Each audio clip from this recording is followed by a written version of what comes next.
श्री शिवाय नमस्तुभ्यम। दोस्तों, आप सभी लोग जानते हैं कि 27 जून 2024 को है सोमवार का दिन। एक ऐसा दिन जो भगवान शिव जी को बहुत ज़्यादा प्रिय होता है। और दोस्तों, इसी सोमवार के दिन किए जाने वाला पंडित जी द्वारा बताया गया गमले में शिवलिंग बनाने वाला उपाय भी है, जिस उपाय को दोस्तों जो भी व्यक्ति करता है भाई उसकी सारी मनोकामनाएं पूर्ण होती हैं, उसके जीवन से दुख और परेशानियाँ भी दूर होती हैं। पर दोस्तों, ये गमले में शिवलिंग बनाने वाला उपाय आखिर आपको करना कैसे होता है, किसको करना होता है, किस समय करना होता है, कहां पर करना होता है, ये सारी जानकारी इस उपाय से जुड़ी हुई हम आपको इस वीडियो में देंगे। और इस उपाय को करने के बाद निश्चित सी बात है कि आपको 15 दिन के अंदर इस उपाय को करने का फल मिल जाएगा। ज़्यादा से ज़्यादा अगर हम बात करें तो 2.5 महीने के अंदर आपको इस उपाय को करने का फल मिल जाएगा। मतलब आपकी जो भी मनोकामना है वो पूर्ण हो जाएगी। आपकी जो भी दुख और परेशानी है जिसके लिए आप लोग अपना यह वाला उपाय कर रहे हो, भाई आपकी वह भी दुख और परेशानियाँ भी दूर यहाँ पर ज़रूर हो जाएगी। ठीक है, तो चलो दोस्तों, अब हम जानते हैं इस उपाय के बारे में कि आपको आखिर इस गमले में शिवलिंग बनाने वाले उपाय को करना कैसे है। ठीक है, तो सबसे पहली चीज़ दोस्तों, ये वाला जो उपाय है ये बहुत ज़्यादा विशेष है और ये बिल्कुल एक तरीके से आप कह सकते हो कि ये नया उपाय है। और जो भी व्यक्ति नए उपाय को पहले सुनते हैं और पहले करते हैं भाई उनको उस उपाय को करने का फल बहुत ही जल्दी और बहुत बड़ा होकर मिलता है। ठीक है, तो सबसे पहली चीज़ आप लोगों को करना क्या है वो आप लोग यहाँ पर बहुत ही ध्यान से सुनिए। देखिए, गमले में शिवलिंग बनाने वाला उपाय है तो यहाँ पर आप लोग इस वाले उपाय को 2 जगहों पर कर सकते हो। ठीक है, सबसे पहले आप लोग वह 2 जगह सुन लो, उसके बाद हम लोग जानेंगे कि इस उपाय को कौन कर सकता है। ठीक है, तो देखो, सबसे पहली चीज़ आप इस उपाय को अपने घर के गमले में कर सकते हो और दूसरा किसी पेड़ के नीचे कर सकते हो। ये 2 स्थान है, इन 2 स्थानों में से किसी भी एक स्थान के पास में आप लोगों को अपना ये गमले में शिवलिंग बनाने वाला उपाय करना है। ठीक है, या तो अपने घर में जो गमला उपस्थित हो वहाँ पर कर सकते हो, या तो आपके घर के पास में आपके घर में कोई वृक्ष हो, बड़ा सा वृक्ष हो, पूजनीय वृक्ष हो, किसी भी पेड़ के नीचे आप लोग बैठकर अपना ये वाला उपाय कर सकते हो। बस ध्यान रखना, अगर गमले में ये वाला उपाय कर रहे हो तो गमले में तुलसी का पौधा नहीं होना चाहिए। किसी और पौधे के कोई और पौधा अगर लगा हुआ है तो ही आप लोग ये वाला उपाय गमले में करना। अगर तुलसी मैया का पौधा लगा हुआ है तो गमले में उपाय मत करना। ठीक है, और या तो आप फिर किसी पेड़ के नीचे कर सकते हो। किसी भी एक जगह पर आप लोगों को ये वाला उपाय करना है, ध्यान रखना है इस बात का। ठीक है, और इस वाले उपाय को घर में से कौन सदस्य करेगा, तो देखो इस वाले उपाय को घर में से किसी एक ही सदस्य को करना है, घर के सभी सदस्यों को नहीं करना है। क्योंकि घर का अगर एक कोई बड़ा मुख्य सदस्य भी इस वाले उपाय को करेगा तो उसके पूरे भरे परिवार को इस उपाय करने का फल मिल जाएगा। तो भाई सबसे पहला काम आप लोगों को क्या रहेगा कि भाई घर की जो बड़ी माताएं बहनें हैं वो मुख्य रूप से वही ये वाला उपाय करेंगी।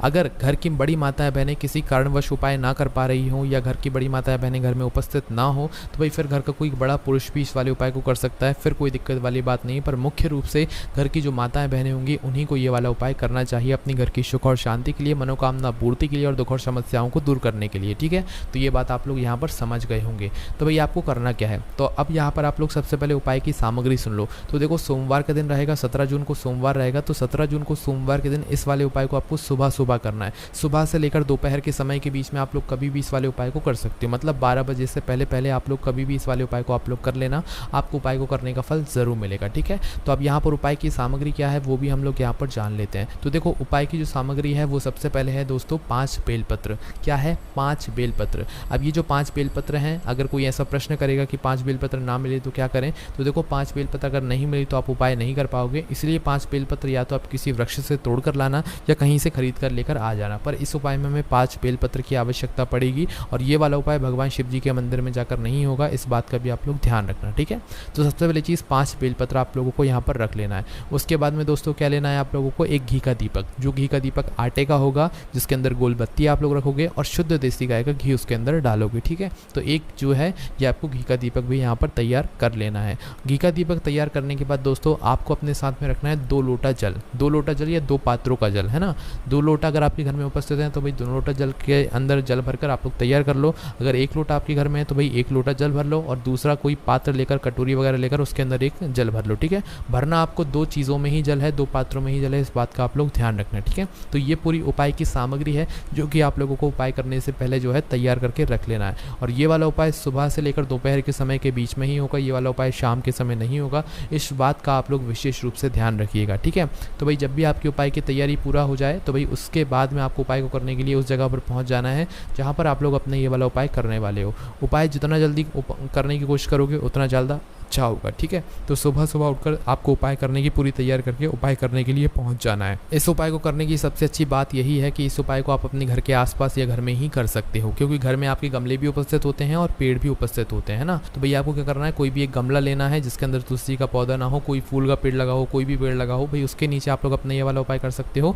या तो किसी एक बड़े से पेड़ के नीचे जाना, चाहे बेलपत्री का हो, चाहे आम का हो, चाहे वो भी का हो, अमरूद का हो, किसी भी चीज़ का हो, पूजनीय वृक्ष हो, बेलपत्र, पीपल वगैरह का किसी का भी वृक्ष हो, भाई उस पेड़ के नीचे आप लोग अपना ये वाला उपाय जाकर कर सकते हो, है ना। तो करना क्या है, सबसे पहले वहाँ पर जाकर बैठ जाना है। पेड़ के नीचे उपाय कर रहे हो तो पेड़ के नीचे जाकर बैठ जाना है, गमले के पास में कर रहे हो तो पास में वहाँ पर बैठ जाना है। और बैठने के बाद सबसे पहले क्या करना है, आप लोगों को उसी के नीचे या उसी गमले की मिट्टी में या उसी पेड़ के नीचे की जो मिट्टी है उससे एक पार्थिव शिवलिंग का निर्माण करना है। पार्थिव शिवलिंग का निर्माण करने के लिए आपको कुछ ज़्यादा मेहनत करने की ज़रूरत नहीं है। मात्र जो गमले की मिट्टी है या जो पेड़ के नीचे की मिट्टी है उसे अपने सीधे हाथ के हथेली से थोड़ा ऊपर की ओर उठा लेना और एक पार्थिव शिवलिंग का आप लोग स्वरूप दे देना। बस इतना ही आपको करना है, इसके अलावा कुछ ज़्यादा नहीं करना है ना। तो थोड़ी सी मिट्टी को ऊपर की ओर उठाकर आप एक पार्थिव शिवलिंग बना लेना। ठीक है, आप चाहे ये उपाय गमले के अंदर करो या तो पेड़ के नीचे करो, विधि एक सी ही रहेगी, इसमें कोई भी बदलाव नहीं रहेगा, है ना। तो भाई सबसे पहले आप लोग पार्थिव शिवलिंग का यहाँ पर निर्माण कर लेना, है ना। पार्थिव शिवलिंग बनाने के बाद अब आपको क्या करना है, अपनी जो 5 बेलपत्र हैं उन 5 बेलपत्र को निकाल लेना है ना। अब देखो जो 5 बेलपत्र आप लोग निकाल लोगे, इन 5 बेलपत्र को आप लोगों को 5 अलग अलग नाम लेकर समर्पित करना है। कहाँ पर समर्पित करना है, जो आपने पार्थिव शिवलिंग बनाया है उसके ऊपर समर्पित करना है। और ध्यान रखना, जो 2 पात्रों में आप जल लेकर आए हो या जो 2 लोटा में आप लोग जल लेकर आए हो, ये 2 लोटा जल आपको अभी नहीं चढ़ाना है जब तक हम आपको नहीं बता देते हैं ना। तो पहले आपको अपनी वह 5 बेलपत्र निकालना है और उपाय को करते समय सीधे हाथ का विशेष रूप से आप लोग इस्तेमाल करना। तो 5 बेलपत्र निकालकर आप अपने सामने रख लीजिएगा। और 5 बेलपत्र अपने सामने निकाल कर रखने के बाद आपको क्या करना है कि एक एक बेलपत्र आपको क्या करना है, उस पार्थिव शिवलिंग के ऊपर चढ़ाते जाना है।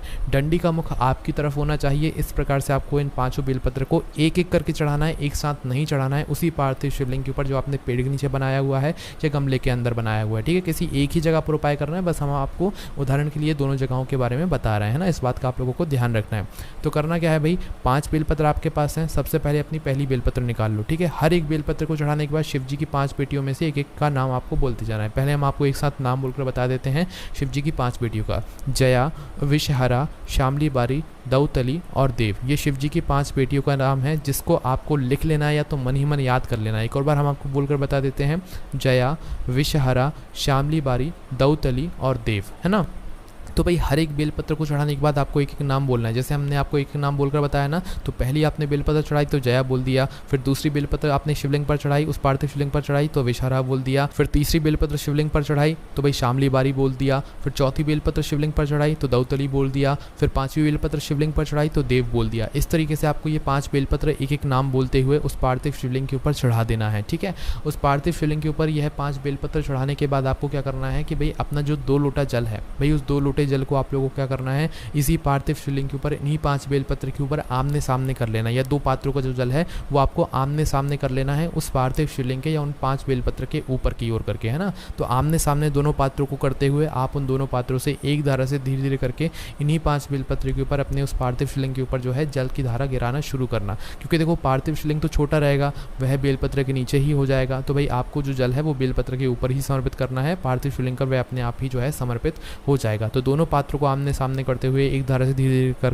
करके जो जल है वो आपको समर्पित करते जाना है। और जैसे ही आप लोगों का पूरा जल आपका समर्पित हो जाता है तो वही जल समर्पित करने के बाद आप अपने साथ में जो घी का दीपक लेकर आए हुए हैं वही उस घी के दीपक को आप लोग जला लीजिए। ठीक है, इस घी के दीपक को आप लोग उपाय को करने से शुरू करते समय भी जला सकते हो और अभी भी जला सकते हो। ठीक है, तो शुरू में भी जलाओगे तो भी कोई दिक्कत वाली बात नहीं है। तो अब आप अपने इस दीपक को जला लो। इस दीपक को घर से जलाकर नहीं लेकर आना है, यहीं आकर जलाना है, वो भी अपनी माचिस से जलाना है। ठीक है, इस दीपक को यहाँ पर आकर आप लोग क्या करना है, सबसे पहले जला देना है। दीपक को जलाने के बाद आप चाहो तो इस दीपक से आरती कर सकते हो, पूजन कर सकते हो, अर्चना कर सकते हो। और दीपक से आरती पूजन करने के बाद इस दीपक को उसी पार्थिव शिवलिंग के पास में, अपने गमले के पास में कहीं पर भी, उस पेड़ के पास में कहीं पर भी जहाँ पर आप लोग अपना पार्थिव शिवलिंग बनाया या उपाय कर रहे हो वहीं पर पास में अपना ये वाला दीपक रख देना। दीपक जैसे ही रख देते हो तो भाई भगवान से हाथ जोड़कर 2 मिनट सबसे पहले तो आप लोग अपने श्री शिवाय नमस्तुभ्यम का जाप कर लेना, भगवान शिव जी के नाम का जाप कर लेना। और जाप जैसे ही हो जाए उसके बाद में भगवान से अपनी वो मनोकामना बोलना जिसके लिए आप लोगों ने अपना ये वाला उपाय किया है। ठीक है, या जिस दुख और परेशानी के लिए आप लोगों ने अपना ये वाला उपाय किया है। अपनी किसी एक ही मनोकामना के लिए उपाय करना, अपनी किसी एक ही दुख और परेशानी के लिए अपना ये वाला उपाय करना। घर की सुख और शांति के लिए कर रहे हो तो सीधा बोलना कि भगवान हमारे घर में हमेशा आप सदैव सुख और शांति बनाए रखना है। ऐसी आपको भगवान से प्रार्थना करना है। अपनी मनोकामना जो भी विनती है वो बोल देना है। अपनी मनोकामना और विनती बोलने के बाद आप लोगों को क्या करना है कि जो 5 बेलपत्र अभी आपने शिवलिंग पर चढ़ाई हुई हैं, भाई इन 5 बेलपत्र को आप लोगों को क्या करना है, शिवलिंग के ऊपर से उठा लेना है, मतलब उसी पार्थिव शिवलिंग के ऊपर से उठा लेना है। ठीक है, पार्थिव शिवलिंग के ऊपर से इन 5 बेलपत्र को उठाने के बाद इनको आपको घर पर लेकर आना है, क्योंकि इन 5 बेलपत्र के अंदर आपको भगवान शिव जी का आशीर्वाद प्राप्त हो जाएगा। पर उससे पहले दोस्तों इस बात का ध्यान रखना, जो पार्थिव शिवलिंग आपने बनाया है उसका आपको विसर्जन भी करना है। और जो दीपक आपका जल रहा है, जब तक वह दीपक अपने आप बुझ ना जाए, अपने आप ठंडा ना हो जाए, जब तक आप पार्थिव शिवलिंग का विसर्जन नहीं कर सकते। इसका मतलब यह है कि जब तक दीपक जल रहा है आपको वहीं पर बैठना है, और जैसे ही दीपक ठंडा होता है तो पार्थिव शिवलिंग का विसर्जन करके फिर आपको उठकर वहाँ से अपनी 5 बेलपत्र को अपने साथ में लेकर अपने घर पर आ जाना है। ठीक है, घर पर आने के बाद आपको क्या करना है कि भाई आपको इन 5 बेलपत्र को किसी भी एक कटोरी में या किसी भी एक अच्छे से पात्र में ले जाकर किसी अपने घर के शुद्ध स्थान पर रख देना है। अपने घर के मंदिर में रख देना है, किसी भी अच्छी जगह पर रख देना है 5 बेलपत्र को। ठीक है, किसी एक कटोरी में रख सकते हो या किसी एक पात्र में अच्छे से रख सकते हो, क्योंकि अब इन 5 बेलपत्र के अंदर भगवान शिव जी का आशीर्वाद है। और जब तक ये 5 बेलपत्र आपके घर में रहेंगी, आपके घर में सुख और शांति बनी रहेगी। आपके घर में से जो आपकी मनोकामना है वह पूर्ण होगी, दुख और परेशानियां भी यहाँ पर दूर ज़रूर होंगी। बस दोस्तों यहाँ पर ये वाला उपाय पूरा हो जाता है। अब दोस्तों यहाँ पर बात ये भी आती है कि भाई इन 5 बेलपत्र का हमें करना क्या है। तो देखो, इन 5 बेलपत्र को आपको कम से कम 2.5 महीने तक रखना है। वैसे दोस्तों अगर आपकी बेलपत्र ज़्यादा सूखने लग जाएँ तो भाई आप इन बेलपत्र को आप विसर्जन कर सकते हो किसी बहते हुए जल में। ठीक है, इस बात का आप लोग ध्यान रखना। जब भी आपको ऐसा लगे कि भाई नहीं अब हम इन बेलपत्र को नहीं रख सकते, ये ज़्यादा सूख रही हैं, तो फिर आप इन बेलपत्र का विसर्जन कर देना। वैसे 15 दिनों के अंदर आपको इस उपाय को करने का फल मिलना शुरू हो जाएगा, पर अगर थोड़ी देरी भी हो जाती है तो 2.5 महीने के अंदर आपको आपके उपाय का फल ज़रूर मिल जाएगा। बाकी दोस्तों अगर इस उपाय करने में आपको कोई भी दिक्कत, समस्या, परेशानी आती है तो उसे आप मुझसे कमेंट करके पूछ सकते हैं। यहाँ पर ये वाला उपाय पूरा हो जाता है। ओम नमः शिवाय, जय भोले बाबा, श्री शिवाय, नमस्तुभ्यम।